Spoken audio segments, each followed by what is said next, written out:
కరిగిపోయిన కాలమున్నది కాళి కన్నుల కాంతిలో, కదిలిపోయే కాలమున్నది కాలభైరవు గుండెలో. ఎంతసేపని విశ్వవేదిక క్రాంతి లేక నటింతూ, కాలయవనికలోకి వెళ్ళక గాఢముగా నర్తింతూ. ఈ సమస్త ప్రపంచం కొన్ని వేల లక్షల కోట్ల సంవత్సరాల మహాగమనం, మహాప్రస్థానం సాగుతున్నది ఈ ప్రపంచంలో.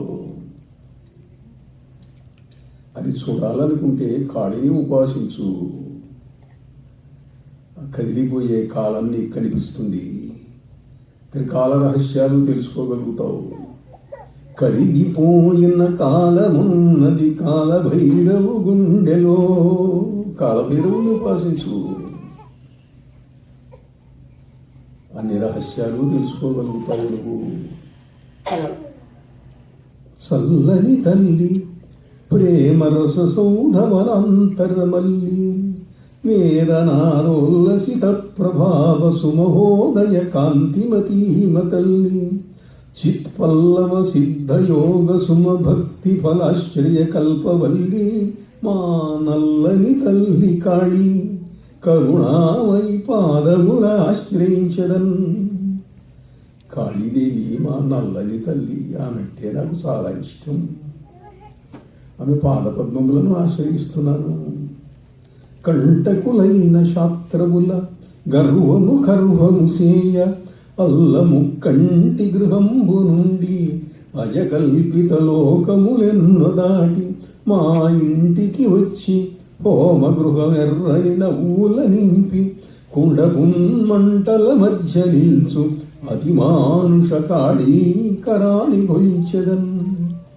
దివ్య భూమికల నుండి 600 సంవత్సరాల క్రింద నేను పూజించినటువంటి కాళీదేవి ఆకాశ మార్గాన బయలుదేరి వచ్చింది. ఆ తల్లి పాదపద్మములను ఆశ్రయిస్తున్నాను. ఆ కాళీదేవిని రేపు అట్లాంటాలో స్థాపించాలి.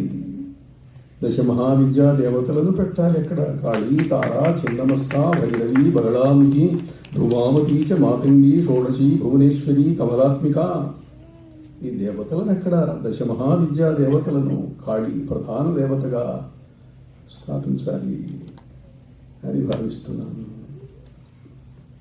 మా శశిభూషణ్ దానికోసం సర్వశక్తులు అర్పించి ప్రయత్నం చేస్తున్నారు. అలా ఆ కాళీదేవి యొక్క కన్నుల కాంతి కావాలి. ఎంతసేపని విశ్వవేదిక క్రాంతి లేక నటింతువు. ఈ ప్రపంచంలోకి వచ్చావు. నువ్వెవరు? ఎక్కడి నుంచి వచ్చావు? నువ్వు ఎన్ని జన్మలు ఎత్తొచ్చావు? ఎవరు హిందూ, ఎవరు ముస్లిం, ఎవరు క్రైస్తవుడెవరు పార్సీ, ఎవరు బౌద్ధుండెవరు జైనుండెవరు నీవయ్యా. ఎన్ని జన్మములెత్తినాడము, ఎన్ని తనువులు దాల్చినాడము, ఎన్ని మతములన్నవాడవు, ఎవరు నీవయ్యా. ఎవరు నువ్వు? ఎక్కడి నుంచి వచ్చావు? ఎన్ని జన్మలు ఎత్తొచ్చావు? ఎన్ని శరీరాలు ధరించి వచ్చావు? తెలుసుకో. మానవ జీవిత రహస్యం భౌతికంగా తెలుసుకుంటున్నారు, కానీ అభౌతికంగా, అలౌకికంగా తెర వెనకాల చాలా రహస్యాలు ఉన్నాయి. ఈ ప్రపంచంలోకి వచ్చావు. ఈ జగన్నాటక రంగ వేదిక మీద నీ పాత్రను నిర్వర్తిస్తున్నావు. కొన్నాళ్ళు శిశువుగా, బాలునిగా, యువకునిగా, తరుణునిగా, ఒక భర్తగా, భార్యగా, బిడ్డగా నటించి తెరలోకి వెళ్ళిపోతున్నారు.